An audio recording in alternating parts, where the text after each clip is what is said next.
Alright, what's up mga kawasak? So ngayon ay may nagtatanong sa akin ng review about sa ating pipe. Itong ating Replica Pro. Yan, oh. Ito ay tawag nila ay killer pipe, pero para siyang power pipe ganon. Pag naka-idle siya guys, is hindi naman siya ganong kaingay. So lagyan natin ng mas better view ang inyong pinapanood. So itong kagandahan sa Insta360, ano, pwede siya kahit saan. Basta i-mount nyo lang ng ayos at wala siyang magiging problema. So ako, kinakabahan ako mag-mount sa ganito kasi kami nga malaglag na hindi ko namamalayan. Nasa likod pa man din, kaya hindi ko siya agad makikita. So dahil sa inyo, gagawin ko to at sana naman ay hindi siya malaglag, no? So pasensya na guys, nandito ako sa maingay na kalsada kasi dito lang ako naka-timing So ito lang yung tunog ng niya kapag ka-idle guys. Hindi siya ganun kaingay, oh. Parang stuck lang siya, oh. Stuck na may konting bass ba, no? Pero pagka binomba-bomba mo yan, napapakinig nyo yung totoong tunog. So ngayon, may nag-comment nga sa akin na pwede daw bang i-review ko yung ating killer pipe na Replica Pro. So sa mga taga Candelaria, taga Quezon Province, nabili ko lang to ay kay RHO dun sa Candelaria, Quezon. So i-Google Map niya na lang yung RHO o kaya i-Waze, is nandoon naman yon. So ngayon, check natin kapag binarot-bot natin kapag binilisan natin yung takbo, no? Di ba? Swabe yung tunog, no?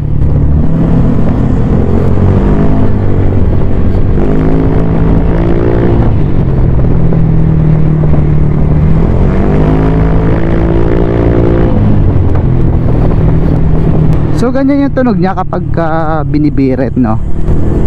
So try natin ang mas mahaba.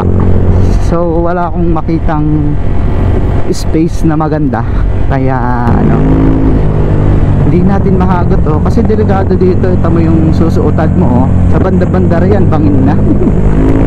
Let's go!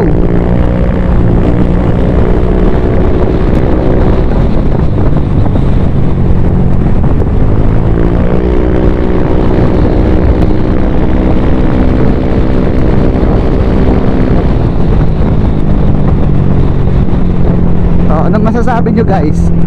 Okay lang ba?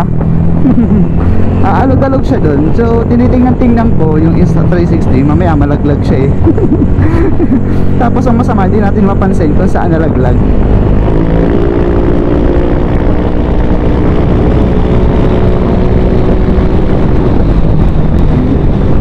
Tapos kapag galing kang high speed, tapos pinitawan mo yung silinyador mo, ganito ang tunog niya.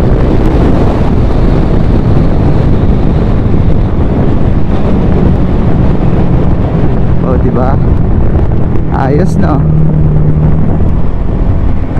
So ayoko lang kasi dun sa stock is masyado niyang tahimik at nakakainip siya sa biyahe, no? Parang wala lang, piga ka lang ng piga, is wala ka namang napapakinggan, wala kang napapaglibangan habang bumibiyahe ka.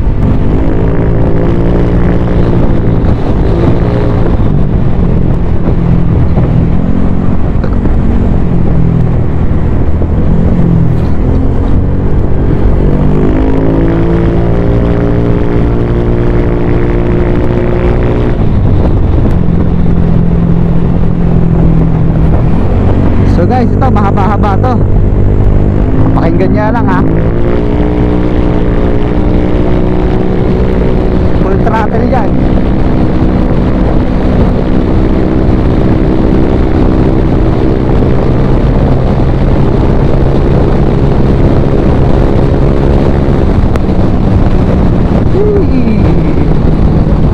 Anong masasabi niyo sa tunog?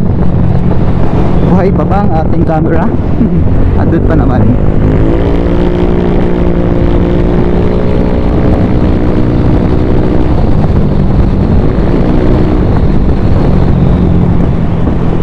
Oh, diba? Ang sarap sa tenga, no? So, ang kinagustuhan ko talaga is hindi siya ganong kalakas, tapos hindi din siya ganong kahina. So sakto lang ba, no? Sakto lang.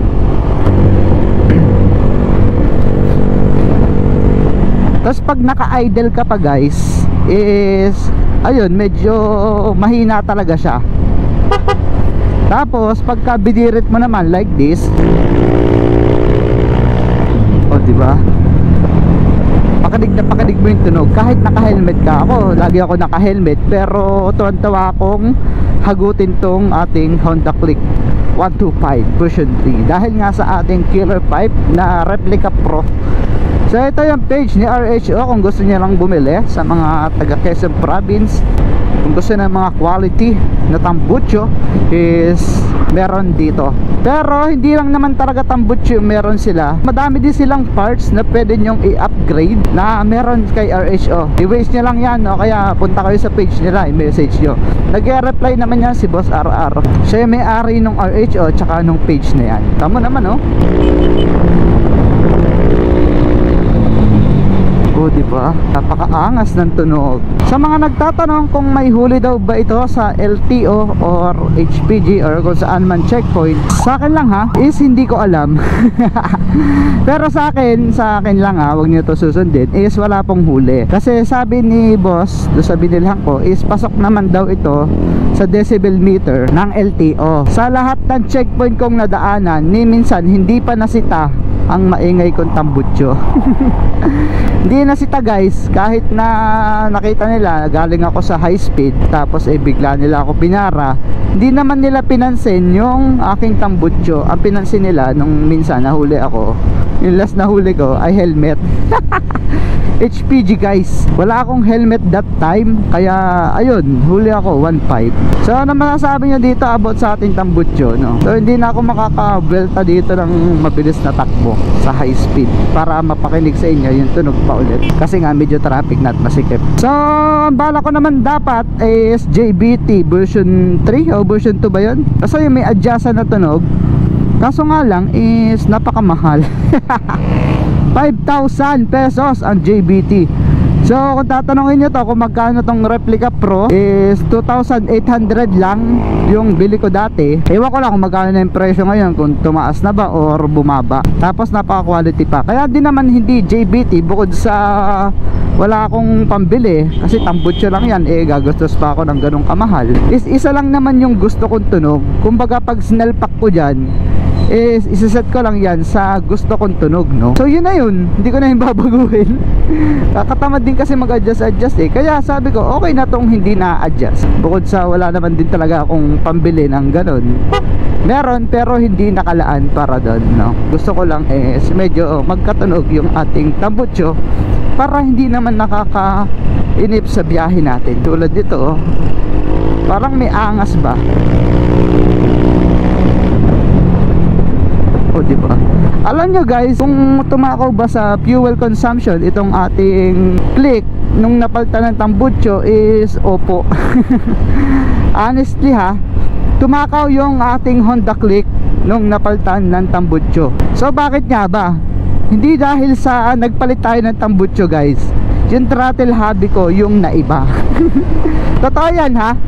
So yung Click naman natin is kapag long ride ako, tapos chill lang, tinatamad akong bumakbak, is napakatipid niya, umaabot siya ng 50, 51. Pero pagka trip ko talagang rumatrat, no, para mapakinig ko tong tambutso, is yun, umaabot lang ng mga 35 to 40 kilometers per liter ang ating fuel consumption. So kapag malumanay lang na takbo is 50 to 51 kilometers per liter ang nakokonsumo nito. Kaya wag kayong maniniwala guys na kapag nagpalit ng tambutso is tatakaw yung motor nyo. Ang totoo niya, nasa driver yung pagtakaw ng motor, no? Siyempre pag naka-type ka, gusto mo lagi ipakinggan, gusto mo lagi ipagmalaki, or minsan gusto mo ipagyabang, ay ang sarap naman talaga bilang rider na katulad ko, bilang driver ng motor, ang sarap sa pakiramdam na napapakinig ko yung tambutso ko, lalo kung mas maingay dito, no? Oh, diba? So wala sa motor yung pagtakaw pag nagpalit ka niyan, ha? Nasa throttle hobby nung rider. So simula nung pinalitan ng Replica Pro, ito ang ating Honda Click, is nag-iba na yung throttle hobby ko. Parang gusto ko lagi sumagad ng piga. Ayan, oh.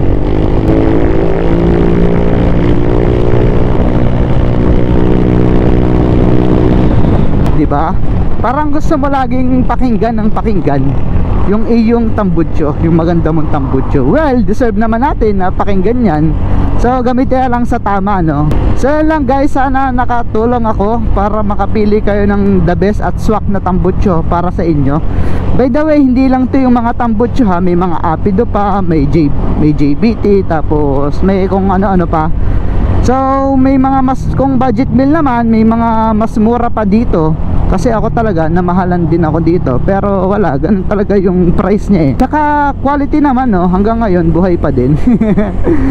So yun lang guys, sana nakatulong ako sa inyo sa pag-research kung ano bang the best sa tambucho para sa inyong motorsiklo. So itong pinakita ko sa inyo is Replica Pro. Dalawang klase yan, isang ganitong itim tapos isang silver.